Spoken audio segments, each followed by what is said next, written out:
So John Brennan is the top counterterrorism advisor to President Obama. He's been involved in a lot of questionable things, including being in the CIA when they were torturing people. Now, I've told you before, he said, what, me?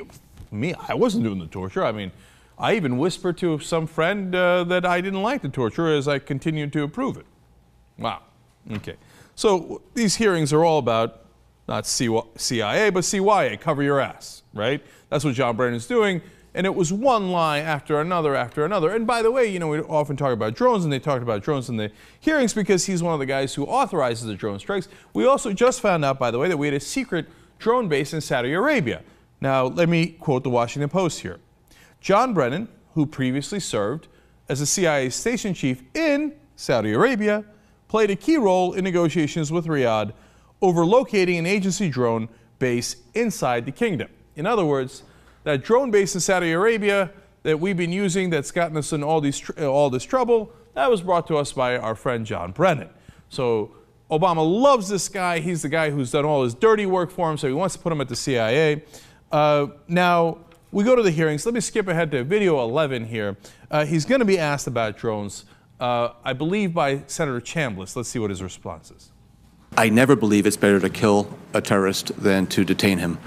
We want to detain as many terrorists as possible so we can elicit the intelligence from them in an appropriate manner so that we can disrupt follow-on terrorist attacks. We've been very disciplined, very judicious, and we only use these authorities and these capabilities as a last resort. Hundreds of civilians killed, including over 200 kids in these drone attacks. Oh, very judicious. Oh, my God. My God, He also said that he agonizes over every decision. He's like, oh, did I just press that button 4 times? Oh, I'm in agony. I'm in agony. Not as much agony as the wedding you bombed. Not as much agony as the family of those over 200 kids who were killed by drone strikes. As this, and he says, oh, I'd like to detain them. Really? How come you've detained almost none of them? But you've killed hundreds and thousands. Now, look, some of them were actually Al-Qaeda militants. Some of them were civilians. But we weren't trying to detain any of them. We got 1 or 2 guys. I remember one guy we got in Somalia, and I was in favor of that operation. I thought it was a bold operation. We went down on the ground, we got him, and we brought him back, and we got intelligence from him. That's how you do it. That was strong, okay? But just pushing the button isn't strong, and that's what Brennan's been doing all day. This hearing was nothing but lies. They go to the issue of enhanced interrogations and his knowledge of it at the CIA. This is what he says on that. I did not take steps to stop the CIA's use of those techniques. I was not in the chain of command of that program. I served as deputy executive director at the time.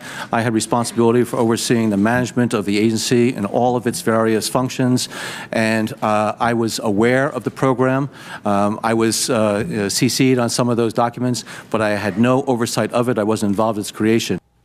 Yeah, I know. Everybody at the CIA at the time had nothing to do with that program. Oh, it wasn't me, it was him. It wasn't me, it was him. I want to be the head of the CYA, right? That's what he's been doing this whole time. I don't believe a word John Brennan says. How about, okay, fine. You claim that you whispered to some people that you didn't love the program, although there's absolutely no record of that. There's a lot of records, there's a lot of emails with his name on it where he knows about this torture program. There are no emails where he objects to it, right? No records.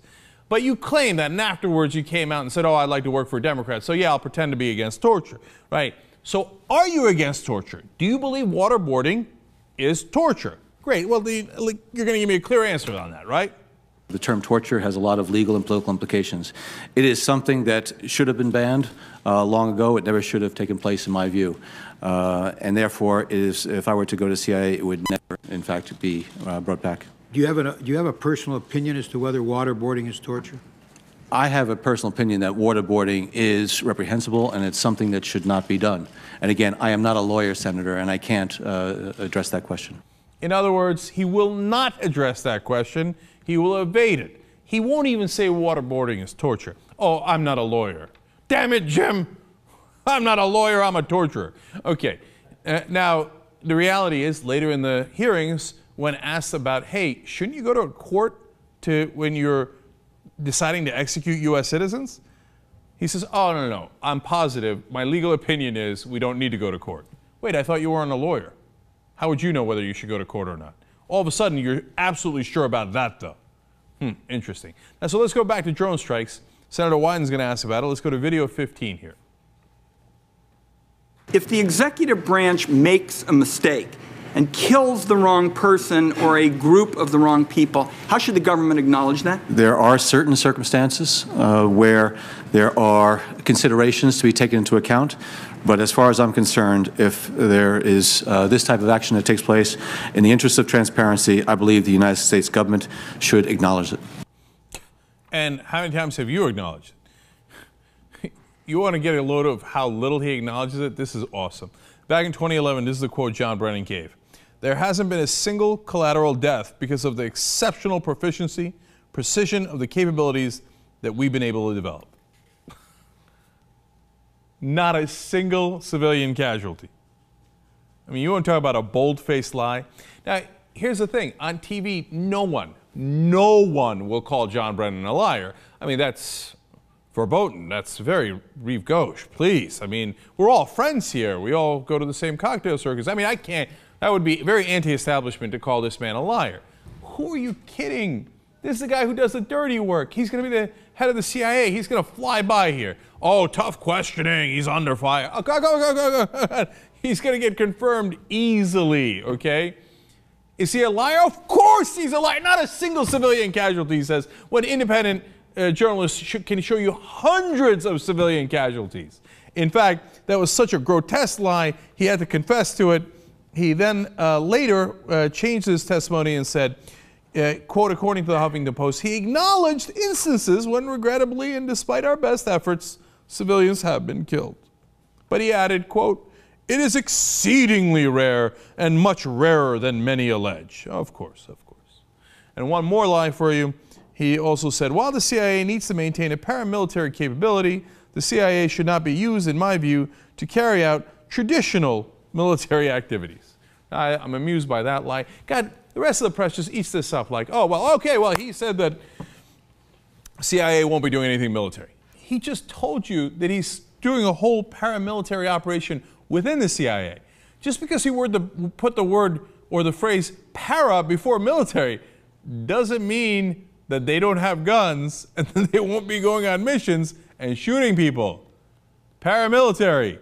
The only reason he can't call it military is because it's not in the Defense Department. It's under the CIA. And it would be illegal for it to be a separate military under the CIA. So we call it paramilitary. And then you go, oh, John Brennan, wonderful. See, he said he wouldn't do a military in the CIA. And he also assured the senators, you know what?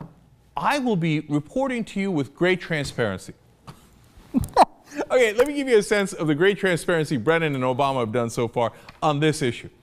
When you ask them, can you give us just not your evidence on why you killed these people, but your evidence, but your legal memo on why you have the right to kill those people?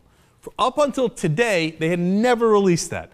They did a leak to the NBC just a couple of days ago on a white paper that's a photocopy of some of the things that were just. Today, they finally release it to U.S. Congress. And they say, you can't even show your staff, you can't even show your lawyers. Only the senators can look at it and then we take it away. First of all, they're our representatives. I don't love them, but they're our representatives. Should you show it to Congress? Of course! Now, your legal reason for why you're allowed to execute U.S. citizens, okay?